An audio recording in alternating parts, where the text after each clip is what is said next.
Shri YS Jaganmohan Reddy.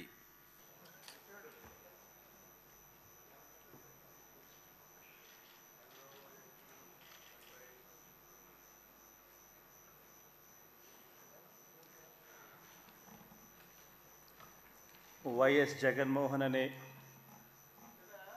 నేను, జగన్మోహన్ రెడ్డి అనే నేను శాసనసభ సభ్యునిగా ఎన్నికైనందున శాసనం ద్వారా నిర్మితమైన భారత రాజ్యాంగం పట్ల నిజమైన విశ్వాసం, విధేయత చూపుతానని, భారతదేశ సార్వభౌమాధికారాన్ని, సమగ్రతను కాపాడుతానని, నేను స్వీకరించబోయే కర్తవ్యాన్ని శ్రద్ధాసక్తులతో నిర్వహిస్తానని దైవసాక్షిగా ప్రమాణం చేస్తున్నాను.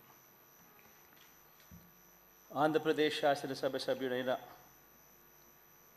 వైఎస్ జగన్మోహన్ రెడ్డి అనే నేను సభా నియమాలకు కట్టుబడి ఉంటానని, వాటిని అనుసరిస్తానని, సభా మర్యాదలను పాటిస్తానని, సాంప్రదాయాలను గౌరవిస్తానని దైవసాక్షిగా ప్రమాణం చేస్తున్నాను.